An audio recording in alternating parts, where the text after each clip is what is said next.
नमस्कार दोस्तों, स्वागत है आपका हमारे चैनल बी पॉजिटिव पर। आज हम एक ऐसे ग्रंथ की बात करेंगे जो सिर्फ धर्म और अध्यात्म का नहीं बल्कि जीवन को सही ढंग से जीने की कला का मार्गदर्शन भी देता है, भगवद गीता।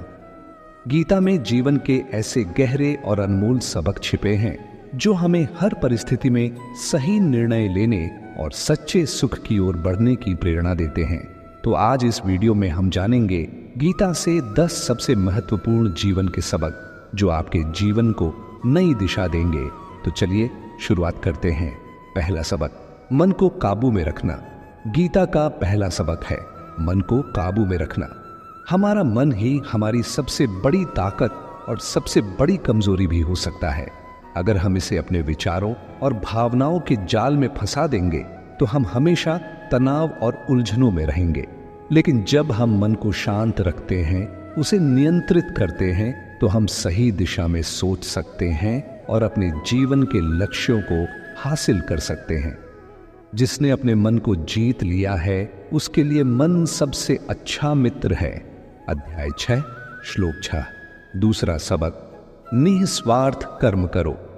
गीता हमें सिखाती है कि जीवन में कर्म करना हमारा धर्म है, लेकिन फल की इच्छा नहीं होनी चाहिए। जब हम बिना स्वार्थ के पूरी निष्ठा से अपना काम करते हैं तो हमें सच्ची खुशी और संतोष मिलता है। परिणाम चाहे कुछ भी हो, अगर हम अपने कर्तव्य को निभाते हैं तो जीवन में हमें कभी पछतावा नहीं होगा। कर्म करने का अधिकार तुम्हारा है, लेकिन उसके फल पर तुम्हारा अधिकार नहीं है। अध्याय 2 श्लोक 47। तीसरा सबक, परिवर्तन को अपनाना सीखें। भगवद गीता हमें सिखाती है कि परिवर्तन जीवन का अटूट हिस्सा है। कुछ भी स्थायी नहीं है, चाहे वह हमारी खुशियां हों या दुख। जब हम इस सच्चाई को समझ लेते हैं तो हम जीवन में आने वाली हर परिस्थिति का सामना धैर्य और समझदारी से कर सकते हैं। जैसे पुराने वस्त्र त्याग कर नए वस्त्र धारण किए जाते हैं, वैसे ही आत्मा पुराने शरीर को त्याग कर नया शरीर धारण करती है। अध्याय 2 श्लोक 22। चौथा सबक, सफलता और असफलता में संतुलन बनाए रखें। गीता हमें सिखाती है कि सफलता और असफलता जीवन के हिस्से हैं, लेकिन हमें इनके प्रति अति उत्साहित या निराश नहीं होना चाहिए। सही मायने में सफलता वही है जब हम हर परिस्थिति में अपने मन को शांत और स्थिर रख पाएं। सफलता और असफलता की परवाह किए बिना कर्म करते रहो, यही योग है। अध्याय 2 श्लोक 48। पांचवा सबक, वर्तमान में जीना सीखें। भगवद गीता हमें यह बताती है कि अतीत की चिंता और भविष्य की फिक्र से कुछ नहीं मिलेगा। सच्ची ताकत इसी पल में है। जब हम वर्तमान में जीते हैं तो हम सही तरीके से काम कर पाते हैं और जीवन के हर पल का आनंद ले सकते हैं। जो व्यक्ति किसी चीज से प्रभावित नहीं होता वही सच्चे ज्ञान में स्थित होता है। अध्याय 2 श्लोक 57। छठा सबक, सच्चा ज्ञान प्राप्त करो। गीता कहती है कि ज्ञान से बड़ा कोई वरदान नहीं है, लेकिन सच्चा ज्ञान सिर्फ किताबी बातें नहीं होती, बल्कि यह समझने में है कि हम कौन हैं और हमारा जीवन का उद्देश्य क्या है। जब हमें यह ज्ञान प्राप्त हो जाता है तभी हम असली शांति और संतोष का अनुभव कर सकते हैं। इस संसार में ज्ञान के समान पवित्र कुछ भी नहीं है। अध्याय 4 श्लोक 38। सातवां सबक, ईश्वर पर विश्वास रखो। गीता हमें सिखाती है कि हमें कठिन समय में भी ईश्वर और उनकी योजना पर विश्वास रखना चाहिए।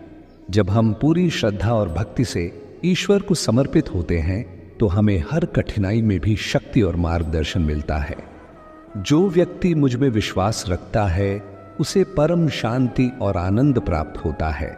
अध्याय 4 श्लोक 39। आठवां सबक, सब में एकता देखो। गीता का एक और महत्वपूर्ण सबक है सब में एकता देखना। हम सब भले ही अलग अलग दिखें, लेकिन हम सभी एक ही ईश्वर की संतान हैं। जब हम इस एकता को समझते हैं तो दुनिया में प्रेम और सद्भाव बढ़ता है।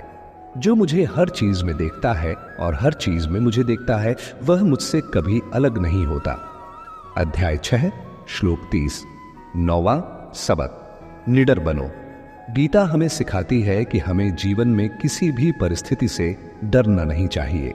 अगर हम अपने आप पर और ईश्वर की योजना पर विश्वास रखते हैं तो हम बिना डर के हर चुनौती का सामना कर सकते हैं।